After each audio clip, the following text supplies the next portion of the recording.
So welcome to Beyond Sports with Paul and Jeremy. I'm Paul, and that's Jeremy. So today we're gonna talk a little bit about some NFL quarterbacks. We're also gonna talk a little bit about this KD, Draymond type of thing that's going on as well, and maybe a couple of other interesting points as well. So, Jeremy, the first thing I want to talk about is the NFL season's here. A lot of excitement this year. We're going to have fans back into the stadiums. So the crowds are going to be there. That's definitely going to make the game a little bit different as well. In addition to that, we also have a bunch of new young rookie quarterbacks. So I might try to throw in a little part at the end talking about those guys as well.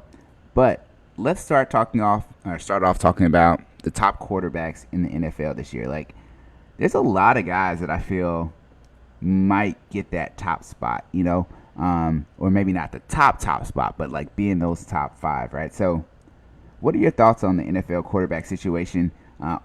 First of all, are there any quarterbacks that you're excited to see, whether they're going to be a top 10, top 20? Who are some of the top quarterbacks that you're interested in seeing this year? I think the number one quarterback I want to see is Matt Stafford.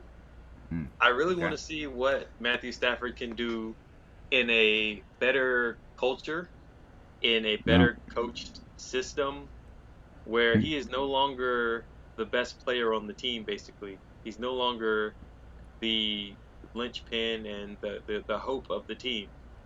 In Detroit, it was like Stafford's got to win us the game, and he brought his team back a lot, but they never quite won the games.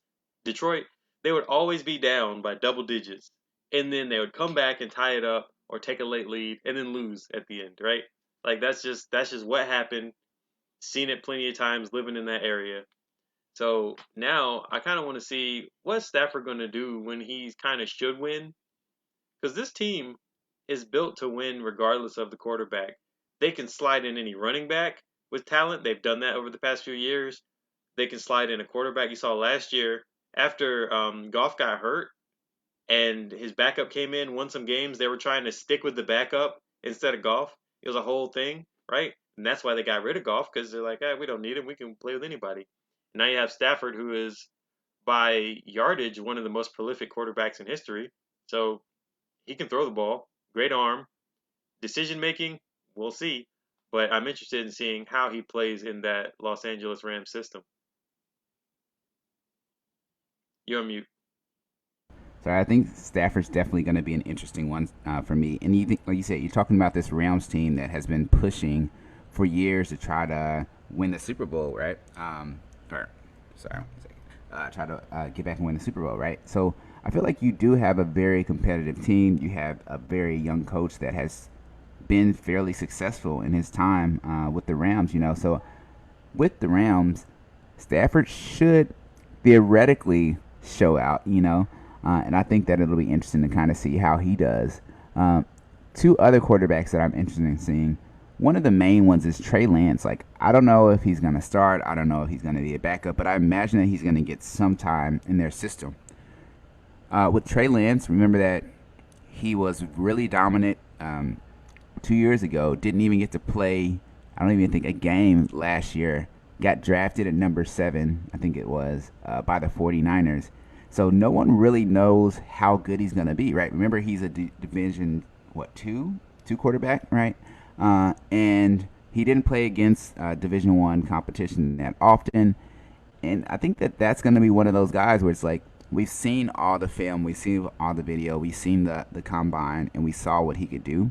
And now it's going to be kind of interesting to see how he performs in the spotlight, right? In those big games. So that's quarterback one that I'm interested in seeing. I'm not sure if he's going to get the time or not. The other quarterback is Carson Wentz. So first of all, I'm not a huge Carson Wentz fan. I don't know how good he's going to be, but I don't really have a bunch of hope that he's just going to be miraculous. But I do think that the Colts have a really good team in general, and I think that their line is amazing. So Carson Wentz did do well when he had a short or a lot of time to pass. He also did well when he had really good slot receivers and running backs that could catch the ball, right? And he also did good when he had Frank Wright, Reach Wright, whatever, as his coach, right? So I think that that's going to be interesting. Does he have that second level to his career? Can he bounce back, or is he just that Carson Wentz that we saw for the last couple years with the Philadelphia Eagles? So I think those are my two top quarterbacks that I want to see. But there's so many really interesting storylines from Tao, from Jalen Hurts, like all of these guys, Lamar Jackson. What's he gonna do? There's so many interesting storylines. So I think this is going to be a really good season to follow quarterbacks and kind of see how they progress throughout the season as well. And Trey Lance, he played in North Dakota State, right? So I think that's Yeah. Division One FCS. Okay. Cool. Yeah. So Division 1 F. Oh yeah. Okay. Yeah. So there we go. Um.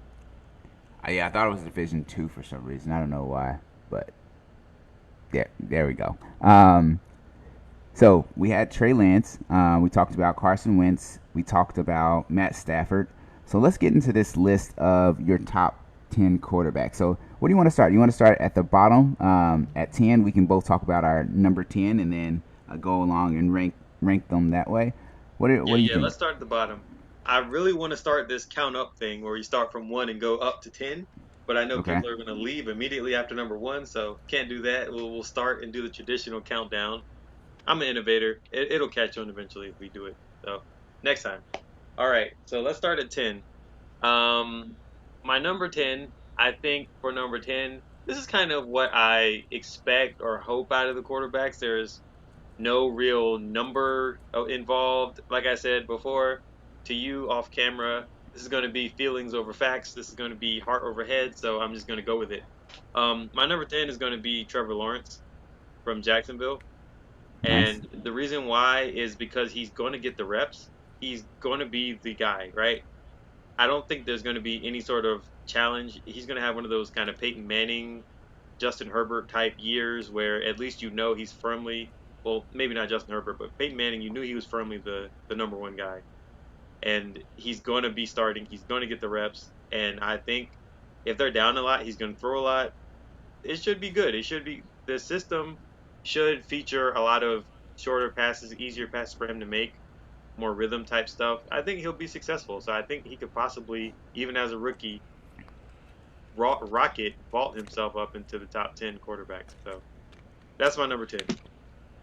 Nice. So your number 10, you went with Trevor Lawrence. You know, might not be a bad pick. There's a lot of hype coming in about Lawrence. We've seen what he's been able to do at the college level. He's been consistently considered the number one prospect in college for years now. So you're combining that with Urban Meyer and what they're doing down there. They had a little bit of success with the running back situation last year. Some young wide receivers, right? So that's one of those things that's kind of good as well. So I think that he could make a push. But this year, it's gonna be difficult. I think that the biggest thing with Trevor Lawrence is the AFC South is going to have a lot of really good defenses, right? When you're talking about the Titans defense, when you're talking about the Texans defense, when you're talking about the Colts defense. So he's going to face a lot of those guys fairly often. And I think that there's some teams that just like to eat up on those rookie quarterbacks. So that's going to be an interesting one to follow for sure. He definitely has a shot. I've seen him play multiple times, you know what I mean? So I think that he has what it takes to do well at the next level. So yeah, Trevor Lawrence is going to be your number 10. For my number 10, man, which one do I want to go with? Okay, Number I 10. was Go with that one. I was stuck between the bottom. So I think I'm going to go with Daniel Jones. I had Joe Burrow there, but I think I'm going to go with Daniel Jones, right? So Joe Burrow, of course, he's coming back from injury, so that would have been kind of an interesting story. And he has a second year, he has a second year coming around, so I thought that might be kind of cool. But I'm going to go with Daniel Jones. I think that Daniel Jones is actually a fairly solid quarterback. He's also getting Barkley back this year. He has Ingram that is still getting better. Those tight ends sometimes they take a little while to progress. So I think that what they have in New York, maybe it's that time where they can finally push forward and actually do something, right? Do something where people are like, yay, like we have a team in New York that we can cheer for, So I think that Daniel Jones is going to be my quarterback for number 10 this year. I think that Daniel Jones is kind of your prototypical game manager. If he tries to get too greedy, if he tries to make too big of a play, he can get into trouble. He can turn the ball over. He's not that different than Eli Manning. So it's kind of a perfect continuity quarterback. But I don't think he's the guy that you want having the entire weight of the offense on his back.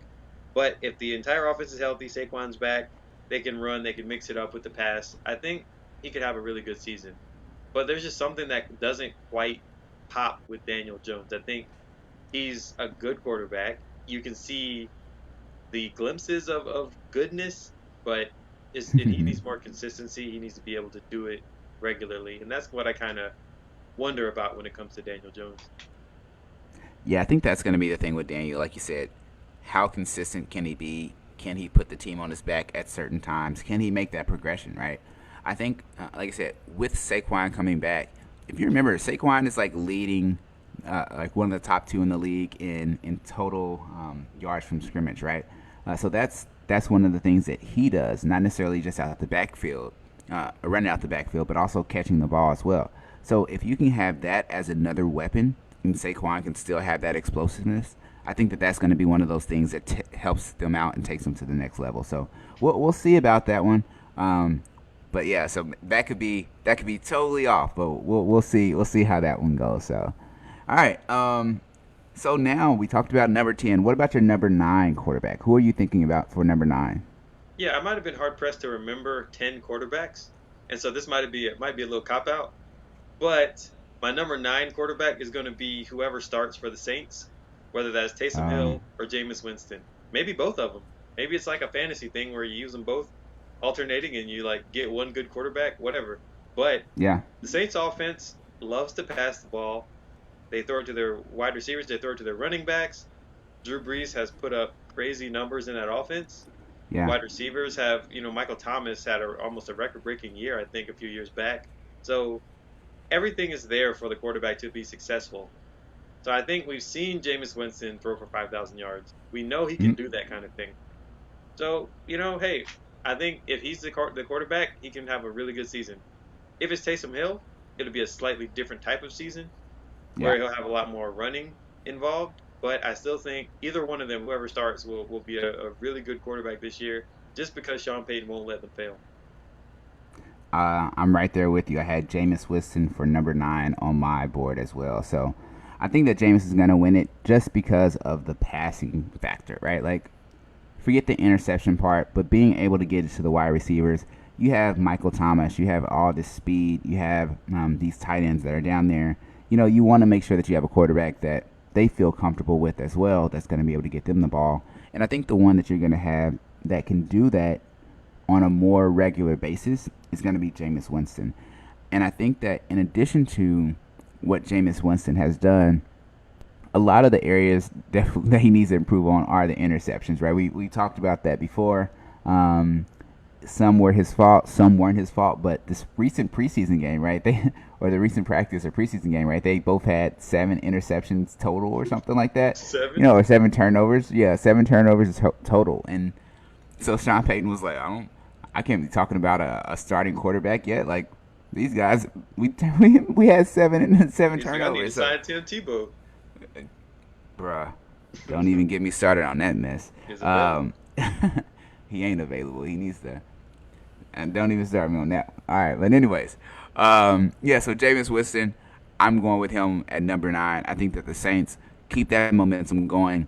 They already have the culture in place. Now they just need to make sure that they progress with one of the quarterbacks.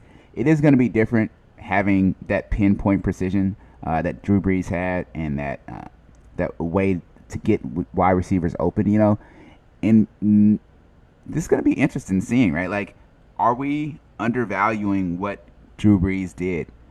We'll find out this year. We'll find out just how good Drew Brees is, because if Jameis gets out there, there's just interception all the time. The offense looks stale. Hey, there might be a couple of issues down there, but I think that Jameis should be solid for that one. So we'll see what happens with Jameis Winston this year and Taysom Hill in the New Orleans Saints. So I awesome. like So that we're little moment of agreement there. That's pretty good. yeah, moment of agreement. I'll go next just to switch it up for a second. So my number 8 quarterback is one that showed out last year. Not necessarily expected from some people, but I'm gonna go with Justin Herbert. Right. So I think that Herbert is actually a really good quarterback, a really young quarterback that has shown a lot. Uh, I think this year he's gonna have a even better year for reasons being he understands what his strengths are. He understands what his weaknesses are. He's a lot more in control of what goes on. And additionally, I think that he's going to start doing a little bit more running this year. Not running in the sense of run plays, but scrambling, making that extra yard, going that extra distance. And I think that that's what one of the things that's going to help Justin Herbert out with being more successful, keeping drives going and getting points on the board. So for me, Justin Herbert is going to be my number 8 quarterback going into this season. That's exactly who I have at number 8 too. I think just building off the success he had last year, setting the rookie record for touchdown passes, he knows how to throw the ball and be successful. So now it's time to get wins. And so I think that's kind of where he wants to go next. But yeah, I think Justin Herbert should have a good year coming off of last year. Awesome, nice. So back to back two picks. Um, my number 7, we will probably diverge a little bit on this number 7. But my number 7 quarterback is Kyler Murray. So I like Kyler Murray. I like him a lot. But he did show limitations in his game. Right, he gets a lot of run yards. The passing is there as well, but there's this stagnation in his game sometimes that limits him. I'm not sure if he has enough right away to get away from that or to progress, but I do think that he should be fairly successful with the Cardinals this year. They had an issue with winning some of those games and really showing up in the fourth quarter, but I do think that he's a solid quarterback that offers a lot, and hopefully he takes that step forward. I don't know how big of a step it'll be, but I think that it will be a step forward in the right direction. So I have Kyler Murray as my number 7 quarterback.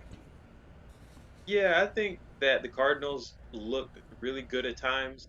And then sometimes you just wondered why they weren't winning certain games.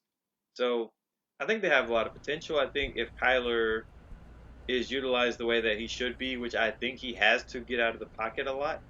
I think he Hmm. has to do kind of a Drew Brees thing, make sure that he can get over those linemen and actually throw the ball. That's been kind of where he struggled. So if teams are making him stay in the pocket, he might struggle. But if he can get out of the pocket, get around, use his legs, but still look to throw downfield, I think he can be good. So yeah, I don't have any problem with that because his ceiling is really high if he figures it all out. And so I think that's Yeah. kind of the big thing.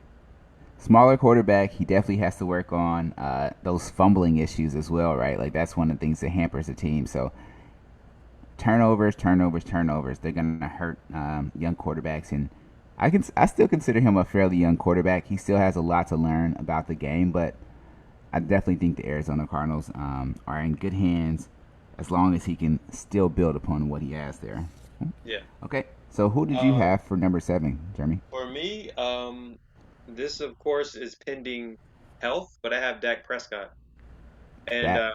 Nice. we saw Dak Prescott before his injury last year. Yeah, he was having a really good season. One thing we know about Dak is he's figured it out. I think he understands how to play in the NFL. He is a solid NFL quarterback, and he knows how to lead his team. So, with all that, there's no reason why he shouldn't be a top 10 quarterback. He's got that shoulder injury now. It's kind of a mystery thing. He's getting an MRI, but the Cowboys are saying it's not serious. We don't know. It probably is more serious than we think. And I'm not going to watch Hard Knocks. I refuse to. So I don't know what's going on. But Yeah, if he's healthy, I think he's going to be a really good quarterback. If not, then we'll discuss that later. But right now, Dak Prescott at number 7. nice. Dak at 7. Awesome, man. Yeah, I think Dak's going to be a really solid quarterback this year. One thing to remember about Dak is that he didn't play at all last year, right? So he didn't get to utilize those weapons, right? He didn't never got to.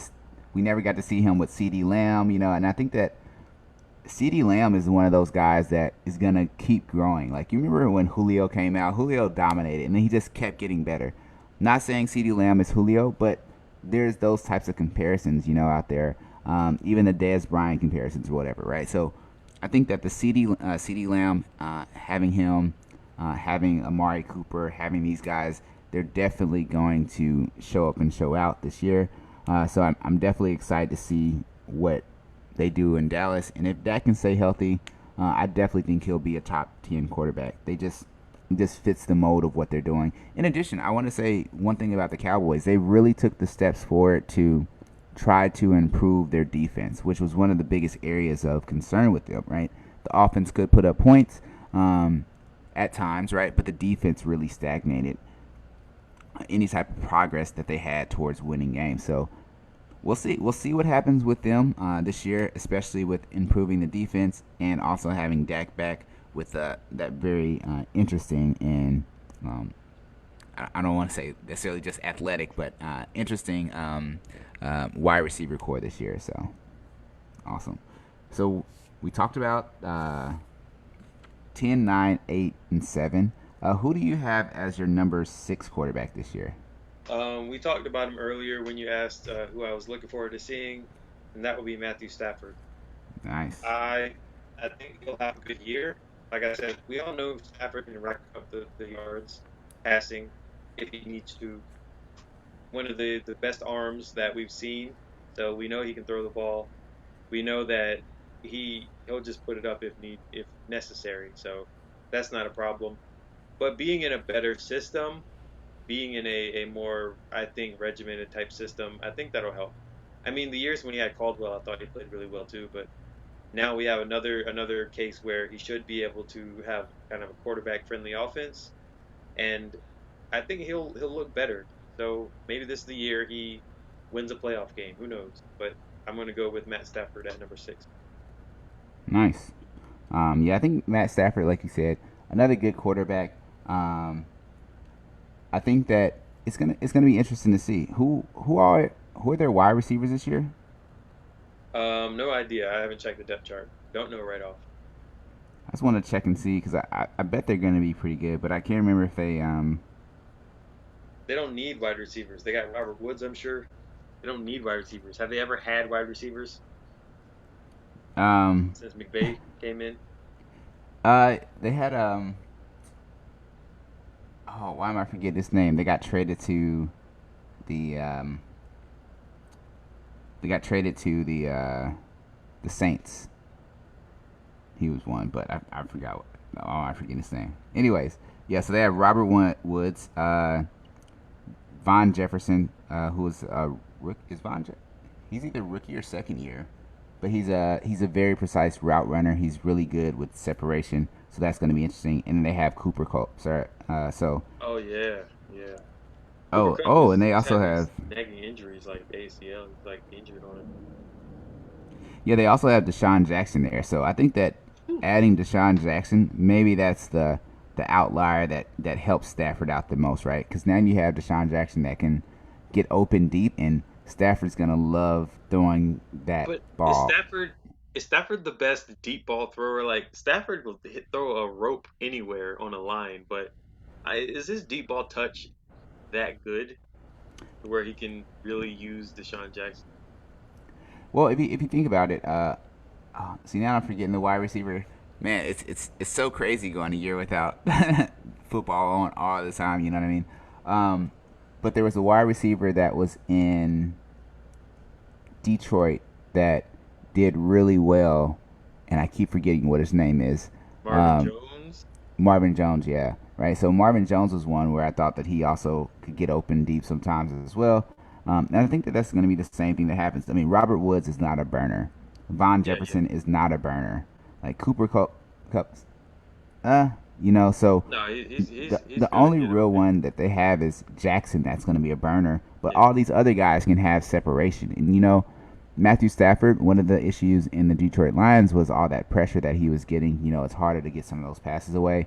He also had other issues with location at times. But I feel like with these guys, it should be pretty interesting. All of them can make really amazing catches, and they can all create separation. So yeah, we'll see what happens with the Rams and Matthew Stafford. Okay, awesome. So that was your number 6.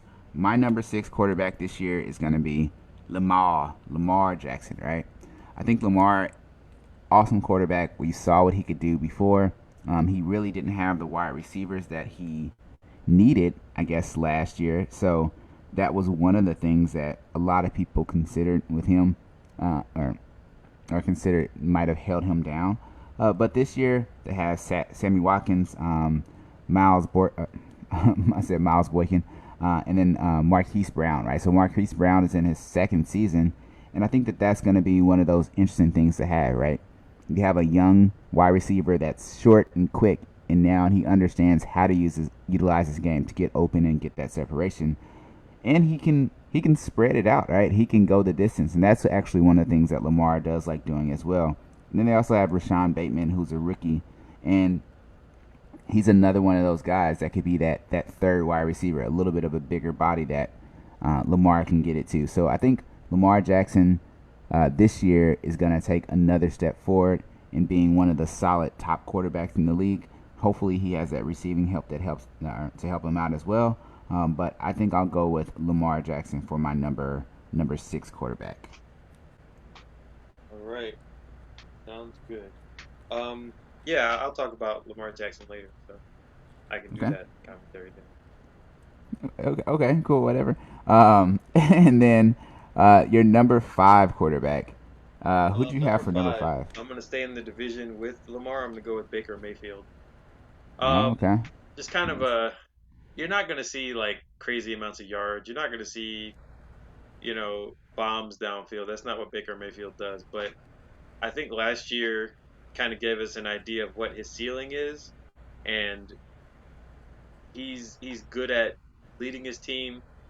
I think he's good at making the plays that are there, as long as you're not asking him to do too much. So I think he'll have a good year. I think he's kind of figured himself out.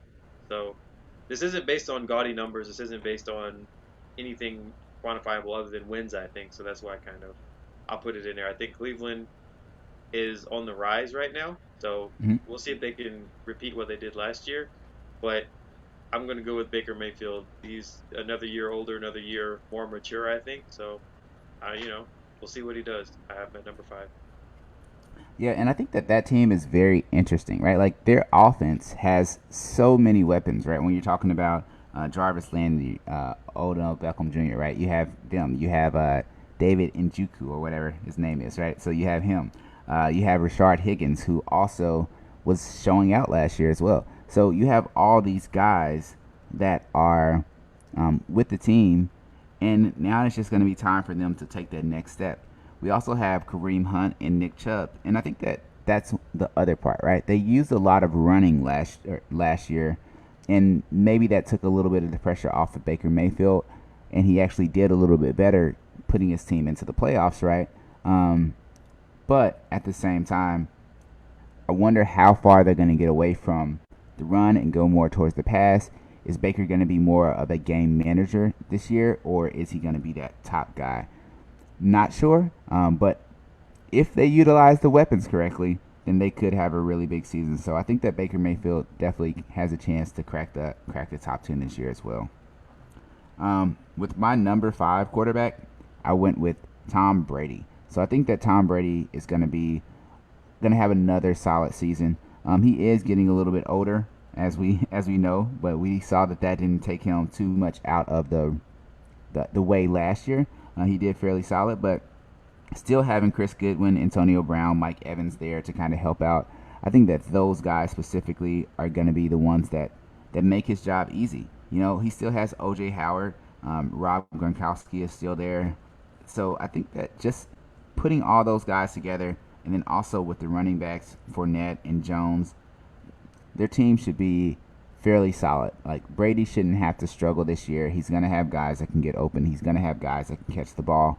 And as long as he has these type of players that can help and support him with getting the job done and being those consistent pass catchers, I think that he should be pretty solid this year.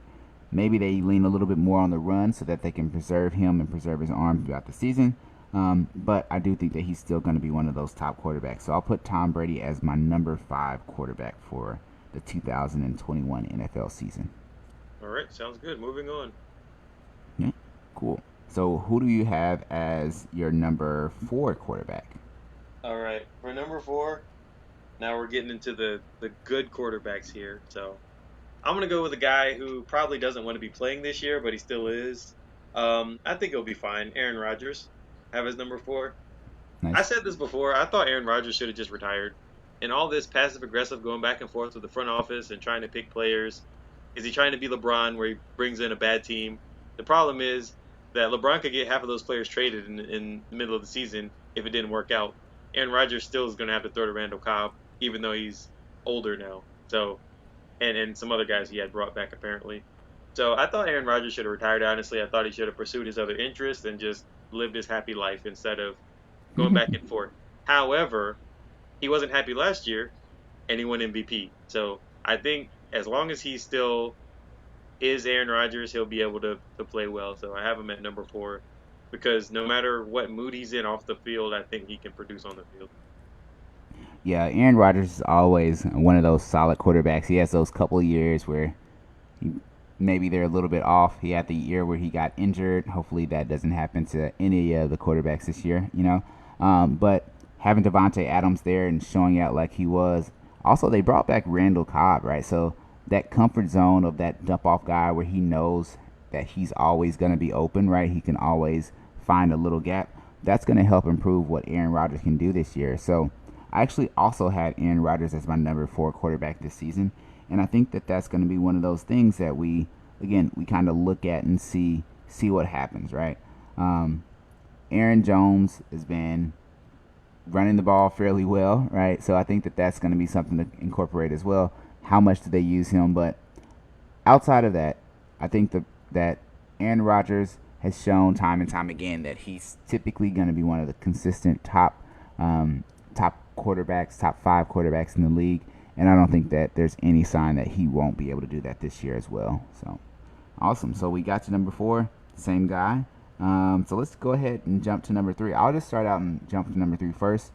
I had Dak at number 3, so I think that Dak is actually going to do a lot better than what we anticipate. I talked a little bit about that before with the wide receiver depth and how good I think that that's going to be. The improvements on the defense where he doesn't have to bring his team back as often and he can kind of just stay with it. So I think that Dak is definitely going to be a very good quarterback this year. And I wouldn't be surprised if he puts up some super numbers, right? I think he also wants to show people that he is a leader of the team. I think he also wants to show people that he has a that also wants to show people that he earned that money. Like he didn't just get the money for no reason. He is one of the top quarterbacks. So I'm interested to see what he does. Again, this may be a little bit of a stretch, but he definitely has the weapons around and he definitely has the playing ability to get there. Let's just see if he can put it all together, as well as everybody on his team. I also haven't watched Hard Knocks, and I don't plan on watching it at all either. So there goes that. Yeah, and Um, I have a lot of respect for Dak. So just considering when he came out of college, I don't think anybody knew what he was going to be. But the fact that he stepped up as a rookie and was as good as he was, and he's continued to improve, I have nothing but respect for that guy. So, I want to see him succeed, and I hope he's not hurt. And so that's all I can say. Like, he's one of the few guys that I feel like I'm just like, I'm rooting for this guy as an individual. You know what I mean? So that's just what it is. Muted. we're rooting for Dak. Come on, Dak, you can do this. I had him at 3. Jeremy had him at 7. Both have him at top 10. We talked about the other quarterbacks in between, so we can definitely see where that ranking is. So now, getting to your number 3, who do you have as your top, your number 3 quarterback for the 2021 season? I had a former MVP guy we also want to see do well, Lamar Jackson. I don't Nice. think Lamar Jackson will struggle in the regular season. I think he's figured the NFL out for what he wants to do. You know what I mean? I think that he can win games. He can put up numbers whether it's on the ground or through the air. He Hmm. just needs to make it and win in the playoffs. He won one game last year. Can he win multiple? Hopefully so. But the Yeah. numbers and the wins I think are going to be there because he's hard to plan for. He's improvisational. He's just a solid winner, right? So like whatever he has to do to win, he's gonna do that. So I'm going with Lamar Jackson at number three. I think he'll be able to win. Also, what is that Nice. going on swinging in front of the screen? Oh, this pin. Oh, that's freaking me out. Messing with my eyes. Sorry about that. Didn't realize that was happening. Um, I was writing down all the picks on the both sides. So, um, yeah, like I said, I think that everything about Lamar states that he should be a very solid quarterback this year.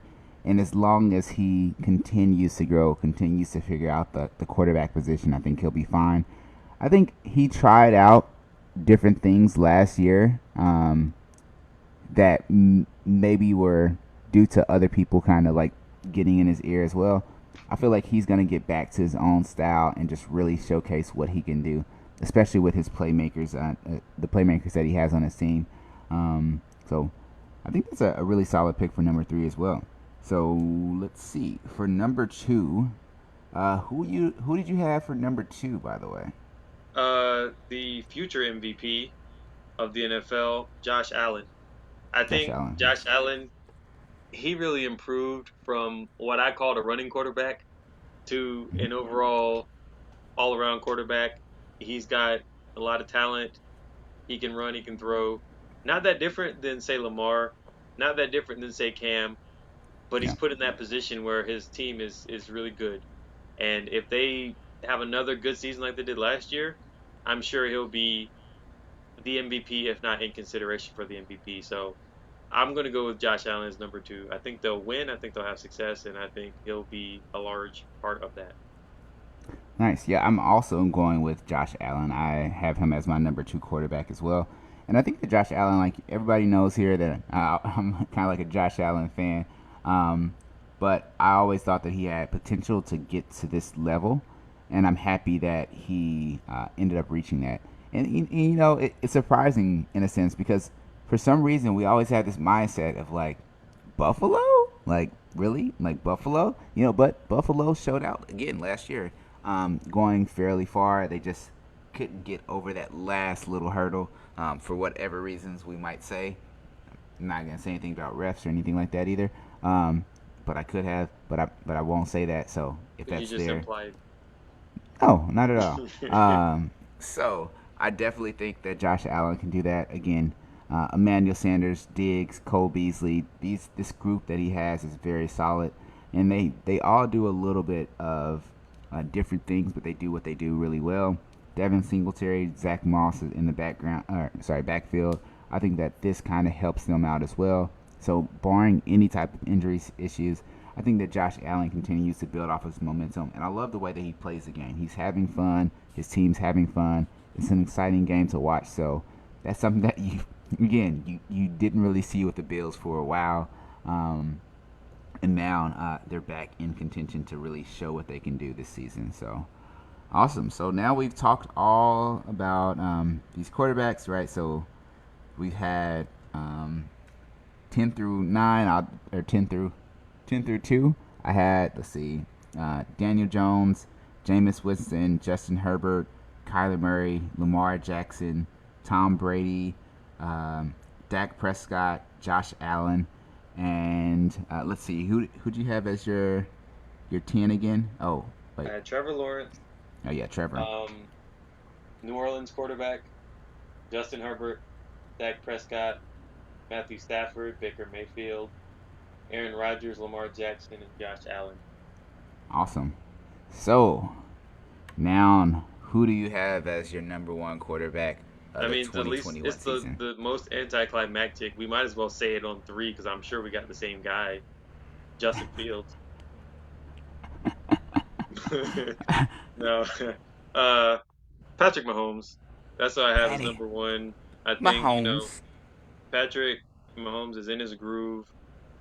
They've made the Super Bowl last 2 years. He's won a lot of games. He's made ridiculous passes. The NFL is so easy for him. He wants to do no look passes now, so you know that he really understands the game. So I think just as a person who has matured into almost his final form, his power level's over 9,000. I think he's ready to to be the number one quarterback again next year. So Silly Patrick man. Mahomes. Yeah, I think Mahomes again. There's no reason why he shouldn't be the number one quarterback. Like he does a little bit of everything, and he just keeps drives going. Right, like he's. I feel like what he's doing, and Jeremy kind of alluded to it, that he's. I don't want to say he's getting bored, right? But he's getting more creative, and that's dangerous for the NFL. When you have a guy that's that good, that's like, all right, I've mastered these crafts. How can I continue to be more dangerous? You know what I mean? Like now it starts becoming even more of a game for him. You know, sometimes you look at Patrick Mahomes on the field and he just looks bored. Like he's just like, yep, there we go. Okay, cool, got that. Yeah, all right, easy drive. Let's sit down on the bench. All right, and then go back out and then do the same thing again. You know, he's Yep. like, all right, we need 21 points in 4 minutes. All right, cool. Let's get this, guys. All right, and then it's just done, and you're like, how did this guy do this? You know, so I think that that's going to definitely be interesting. Again, he still has Kelsey there. He has Tyreek Hill there. So I think that even just having those two, Hardeman's there as well. So even having those guys, I think that's going to be very helpful. And his running back, right? We have Clyde that's still down there, and he's another dangerous weapon. It's only his Is second Damian year, Williams and coming back? I don't think so. I feel Oh like man, I he love to see that guy went to run. That another guy runs team. so hard, it's ridiculous. Yeah, I think he went to another team, right? But oh well, you know, that's just one of the losses that they had. But they still have a really good and solid team there, so I'm excited to see what happens with them. So now that we talked about our top 10, let's talk about these admissions, right? So you don't think Tom Brady's going to be solid this year, huh? I'm just not going to talk about him. I'm sure he'll be solid, but when I watch football, I don't acknowledge that that person exists. Therefore, I don't know who you're talking about exactly. So, Poof, that moose. you know. H to the oh, Oh, we're going um, Izzo. yeah. So yeah, I think, like I said, I think Tom Brady again. Um, he's always going to put up those numbers. If you like him, if you don't like him, I'm not really a Tom Brady fan either. That's because I was a Colts fan, and I just also just just maybe it's the things that he does sometimes that just seem unbelievable. Like it's like whatever, or the calls that he gets from the refs, or like all the whatever it is. Just I'm just not a Tom Brady fan, and there's nothing that you guys can do to really make me a fan. I do respect what he does, but I'm definitely not a fan, right? So we didn't put Tom Brady on there. Didn't have Joe Burrow. Joe Burrow. We didn't have Tao. Didn't have Jalen Hurts. Didn't have Carson Wentz. Um, these are some of those guys that again could make some type of effort, right? There's a lot of rookies that are going to be coming out this season, and a lot of second year quarterbacks as well that are going to be playing. So I think that it's going to be interesting to see between those rookies and those second year quarterbacks how they do, because yeah, there's the very interesting some very interesting guys that are going to be coming out or having their real come outs this year. So I think it's I going to don't be personally think that any of those people you named were actually omissions, at least hmm? the rookies and second years, Oh, simply because I don't think that those quarterbacks are at that level yet. I'm really worried about Tua, and I said this when Tua was in college. I said this when he got drafted. He's not as athletic as he thinks he is, right? So that's a problem. His arm is not as strong as it needs to be. hmm? That's a problem. So kind of what is there for him, right? Like what's left for him if he's not going to run well and he's not going to really throw well. I worry about that whole situation and how they traded up to get him or they at least took him high, and I don't really know if that's going to turn out well. And Yeah. you personally, I know how you maybe weren't the biggest fan of Jalen Hurts, I don't think, right? Mm-mm. So I also agree with you in terms of I think Jalen Hurts can do some good things in the offense, but if he's got to carry the team on his arm, I do worry about that too. Let's see who else. So we had Ryan Tannehill was one that was probably admitted. Tannehill. Russell Wilson was admitted as well. Okay, Russell Wilson. That's legit. That's a legit omission right there. And that's one where you know he's going to be good. You know he's always going to. He doesn't get blown out. He doesn't lose Hmm. by super large margins. So he's really good about keeping his team in the game. That one is an omission. I'll give you that one definitely. Yeah. We also have Carr. Derek Carr I is think going to be Derek Carr one of might be those on the ones. downside of his career. I think that year Yeah. where they were 13-3 and he broke his leg Hmm. right before the playoffs, that was his year. And then ever since then, he's just not been able to reach that level again. He's a good quarterback, not a great quarterback. And so I think that's kind of what you get from him. He's probably top 15, maybe, I would say, somewhere in the middle. Yeah. Yeah. I think it'll be interesting, right? So again, they have a lot of wide receivers. Maybe they didn't get the same type of things that they thought they would get from them last year. But again, you have Chucky down there running the show, I guess. So it'll be interesting to see what they do with that group in that second year. Raider Stadium is looking nice. They got this brand new home. They got all of these athletes that are out there, these speedsters. So that could be fairly interesting. Like I said, Ryan Tannehill is going to be one of those that I think is actually kind of interesting as well. He did really good last year. The question is, can he show that again? They have Julio, so that's another weapon. So you imagine that they're going to be passing a little bit more. And if you remember when they had, oh, what was that? Was it Delaney Walker was there and a couple Yeah. other guys that were those big, fast tight ends? They used Jonnu them Smith, really well. Yeah, and Jonnu Smith, right? Is Jonnu Smith still there? He signed somewhere he's in else. New England. Yeah, so Jonnu Smith went to New England, right? So now you have these guys there. So who knows what happens with Ryan Tannehill? I think was there another omission that My issue with Tannehill is that Tannehill makes one good play a game, and then for whatever reason, either they don't let him throw the ball or he doesn't see the play. But there's one good play a game that he makes where his guy will burn somebody deep off a play action or something, and then that's it. They shut it down. So in terms of his team is going to win a lot more, but his numbers aren't going to be great because for whatever reason I don't think they want to score points that way. But they lost their offensive coordinator, right? Isn't Arthur Smith going to be the head coach of the Falcons now? So they're going to have a different offense, maybe a different coordinator anyway. So we'll see how they do.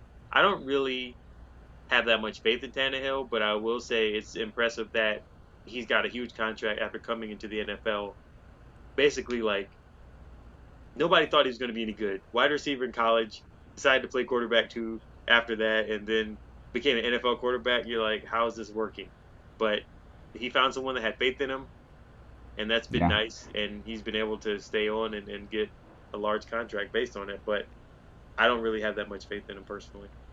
Well, like you said, Ryan Tannehill, maybe he just beats you with that long ball every now and then, and the team is set up to do that. When you have two deep threats that are both very physical guys, right? Like that is dangerous, right? It's dangerous in the run game and it's dangerous in the pass game. You got Julio Jones, you got AJ Brown, like these guys can both separate. They can both go up and get the ball. They can both block. And now you have Derrick Henry as well. Like that is a very tough team to go against. So I think that I'm not sure who gets the most yards or what happens overall, but that's going to be a very interesting team to think about in the future. Um, Anybody else? The Bears? No. The Vikings cousins or whatever. Did we miss Ben one of Roth, the NFC Ben West teams? Roethlisberger. Um, no, we got San Fran. I talked about San Fran a little Oh, bit we as didn't. well, Yeah, right? So yeah. yeah, so we had San Fran, Arizona, Seattle, Los Angeles. We talked about Herbert. No, talked about Carr, Mahomes, and then Denver. Who's Denver again? Um, We're Teddy gonna find out soon. Bridgewater, Drew Lock, Yeah, maybe. Teddy Bridgewater, Drew Lock. Yeah. I don't know. I don't know about them too, right? Like KJ Hamler, Jerry Judy, Cortland Sutton. So they do have a really solid wide receiver group. Teddy Bridgewater, a big game manager, so he should probably do okay there. Um, but I'm just not necessarily all the way sold. They do have Melvin Gordon as well, so that's one guy to keep in mind that maybe this year he can kind of get towards that next level of what he was before. Remember, he had those issues off the field as well last season. So I think that might be one of those interesting things with them, but I'm not really too sold on putting them anywhere near the top of anything right now. Um, let's see. Anything else? Colts, like I said, Carson Wentz could have a really solid season, but I'm not gonna bank on that for sure. And then Washington, yeah, we talked about that. Dallas, New York, yep. Chicago, Detroit, yeah, yeah. I think that's pretty much it, man. I think All we right. talked about all the different quarterbacks, and I I think, think like I said, next I'm time, not sure what happened. So what we should do, let's do final standings. Let's give our after after the final rosters are settled, right? So maybe in 2 weeks. Isn't that going to be in 2 weeks? I think. Let's do our season predictions yeah, and playoffs. We can go all the way through if you want. I mean, that'll take 2 hours, but do at least do the regular season predictions and do that. I think that would be kind of cool because we can go from the quarterback predictions to the entire team predictions because we know that the team is bigger than the quarterback. So I think to do that, that would be kind of interesting to see. sounds good. Sounds good, man. And Um, we Go got ahead. about let's say 15 minutes or so. You comfortable? 15 minutes? Any other topic you wanted to go over? And just that Just that, little bit of time we just have that left. thing about the. I want to talk a little bit about the Draymond, KD thing. We can put that on pause. Like my basic thing about that is Draymond and KD. They have to remember as well that the NBA is not necessarily just about the players, right? It's a business, right? And when you're talking about Steve Kerr doing certain things or the owner doing certain things, it's hard, right? Can Because you there. can you kind of explain what happened there Oh, so that right. So everybody basically, I follows you? think the Warriors are playing against the Clippers, and at that point, there was a big argument between KD and Draymond, right? And that was one of the things that a lot of people accounted for KD leaving the Warriors, right? They said that that was the point where we knew that KD wasn't going to be coming back, and that that whole thing was basically over, and that ship had sailed. And what we saw from there, KD left. He ended up going on to Brooklyn, and we all just thought that this beef was the thing that pushed him away. Both of them actually came on. I think it was Draymond Green's show, and he was interviewing KD, and they were talking about like this whole situation, and KD was basically saying, "Well, yeah, like I didn't like how they just gave you a suspension, right, or a fine. They didn't do anything for me. They just made it seem like it was all your fault, and we didn't really get a chance to do it." And Draymond was like, "Yeah." He's like, or Katie said, "I think it's more or less on the owner and on Steve Kerr with how they handled the situation. They tried to brush it off like it didn't even exist or it didn't even happen." And that's one of the things that they said bothered them is that they just tried to brush it off and then just make them try to like stay in that same situation. But Draymond was like, "Yeah, like I think it was the same thing. I think it was more about the coach and the owner than it was anything else. And I just wanted to handle it with you as a man." He said, "I kept telling them like, you're gonna mess this thing up. You're gonna mess this thing up because you're not letting us like just handle it the way that we need to handle it and bring the team together." So because of that, there was this fallout, and now this information is coming out where they're both saying, it was really on the coach, it was really on the ownership that made it so that KD didn't come back, and it wasn't necessarily just that issue with him and Draymond, right? So that's basically the gist of it. And like I said, my biggest thing is that whether they could handle it on their by themselves or not, like they still could have figured out a way to kind of handle it on their own.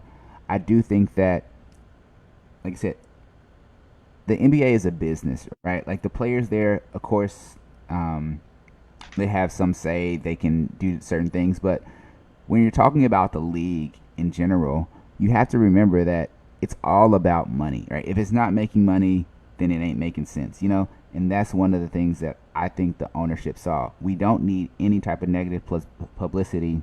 We don't need to come down on KD because he's our best player, or Steph, whatever you want to say, right? So we're gonna have to like make Draymond take the brunt of this issue and we're just going to go from there because we had to make KD happy. We had to keep him around, but they ended up not necessarily doing it the way that KD wanted to, and it played out as it played out. So that's basically one of the main things that I thought about with that situation. Um, it's weird that it's coming out now, but I think that was one of the things that I thought was kind of interesting. So I don't like that reaction to it. I don't like that a player would say, I had an issue. Oh, my internet connection is stable somehow. Oh, great. I don't like that a player would say, I had an issue with another player, yet that's the owner's problem. You can't be passing the buck. You can't be putting the blame on somebody else. If you have a problem with another person, then that's your problem. Don't act like no matter how the ownership wants to handle it or whatever, that's still up to y'all to deal with. And to me, it's bigger than that. I think KD was gone anyway. Like, I think that whole anything that happened in terms of beef between those two was just a manifestation of the fact that they knew it was ending. That KD had already said he wasn't fulfilled. He already said that the two MVPs, the championship, finals MVPs, the two championships, didn't make him feel as complete.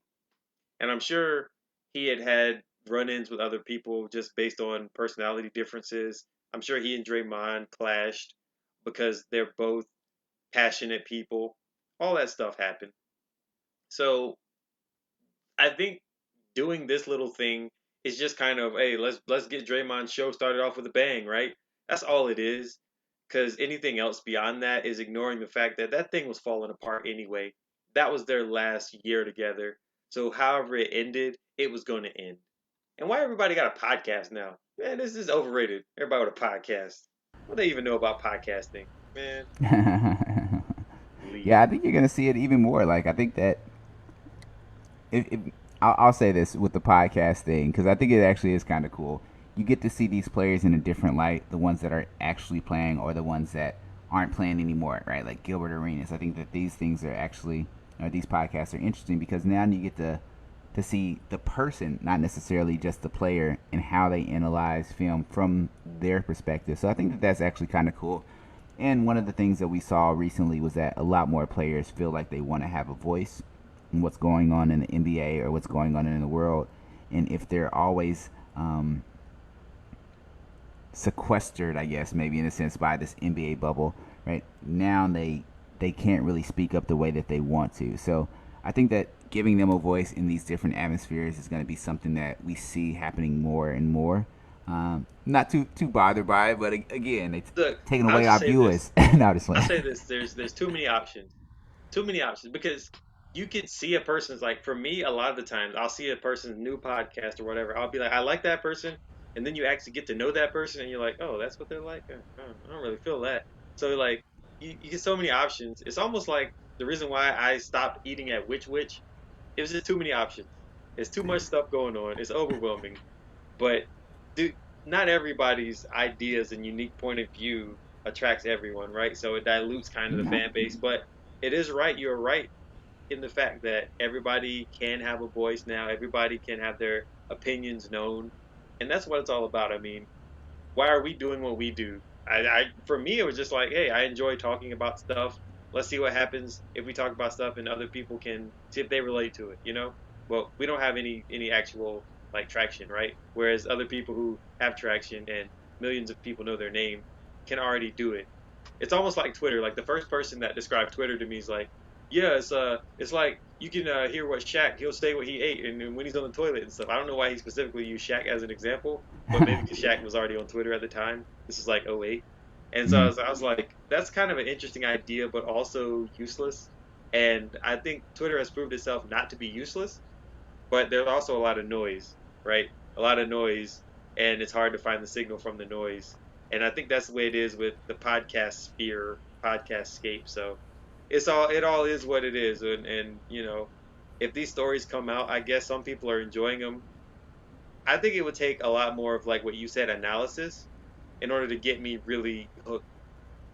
Because to hear a story from a person's point of view, and then I learn that I'm nothing like that person and I can't relate to that person at all, that kind of actually makes me sad. I'm like, oh man, I guess I'm not a fan of that person like I thought I was, rather than just to hear how they think about the game and hear how they think about Yeah. their profession. I like that. I want that insight that I can't get, rather than have them talk about something that's personal that maybe I don't really relate to. Yeah, I think, like I said, I feel like the biggest thing um, for me is that I don't necessarily watch all of those shows or listen to them on a regular basis. I don't think there's any shows I listen to on a regular basis like that. But um, I will say that it's entertaining, right? Like, and that's all anything needs to be. It needs to be entertaining to whatever viewer, right? Knowing what Shaq does, he's an entertaining person. So when you see him do something, you already know that he's funny. You already know that he has like a lot of jokes.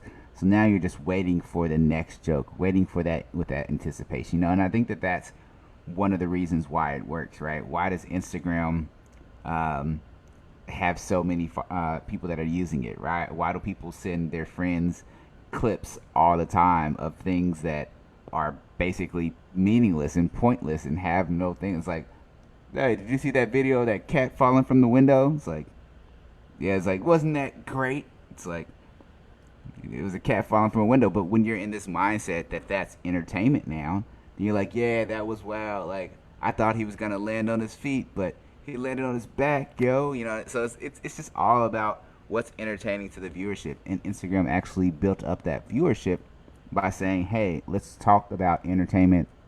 Let's give you guys little short segments of entertainment and hold all of your attention, take all of your time, and that's what they did. And people are on there all the time now. So that's really what happens with these types of entertainment venues, and why there's people getting paid from it, right? It's basically exchanging time for money in a sense, right? So it's really interesting, or time for entertainment that gets other people money, right? So it's really kind of interesting how these things are built up. But all in all, I do like hearing the perspectives of different people. I do like seeing how they interpret the game. I do like that they can talk about different things. Draymond always wants to talk anyway, so you know he's gonna talk. KD never likes to talk, so that's probably another interesting thing as well. No, I think Um, KD likes to talk. I just think KD likes to talk in a certain environment where he knows he's not going to get people like challenging him, because I think he doesn't want confrontation when he wants to tell a story, because he'll probably get sidetracked or something. I don't know, but I don't think he likes to have all that, because you know how he always responds to people that say stuff about him. Because I just think he wants to get his stuff out there. You know what I'm saying? So I think if you could just get him a format like that where he's just talking all day, he probably would do it. I think Draymond would do it regardless of who reacted to what. But I think KD doesn't want to have people criticizing him, because I think that kind of messes up his flow or something. Hard to say, but I think that yeah, his responses to critics kind of shows how he feels about that type of stuff. yeah, But don't he let this seems get like out though. Don't let him hear about this. We might get. I'm trying to he get that. I to don't want to that me smoke. he seems like the Marvin Harrison of like football. Like he just dominates everything, makes it look easy, very different for his position with how his build is. Stays to himself, and he's wait. Katie's from DC, Hmm. and Harrison's from Philly. So hey, not too far. But yeah. So I think that they have similarities in how they do their stuff. Hopefully, Katie ain't out there Hey man, allegedly we ain't gonna leave that alone. Don't even finish whatever you about to say. We're leaving that alone. One thing I say though allegedly is allegedly. one thing I say though is that Yeah. I don't know how many people are connected to the internet, but if there's a billion, just think about all it takes is 0.1%. If you get 0.1% of the internet connected people, one out of every thousand, to like what you do, you can start to make money off of it. So guys like Draymond, who already have that audience, like we said, who are already famous, can do that. They might get money up front, right? So it's no problem. But if they're just looking to monetize it the way that other people do, which is you first have to show that you have an audience, then you can start to monetize, then maybe it's already there, you know? But it's it's not that much of a market share to where there are people with 1 million subscribers you maybe never heard of on YouTube, right? people with like 1 million followers you've never heard of.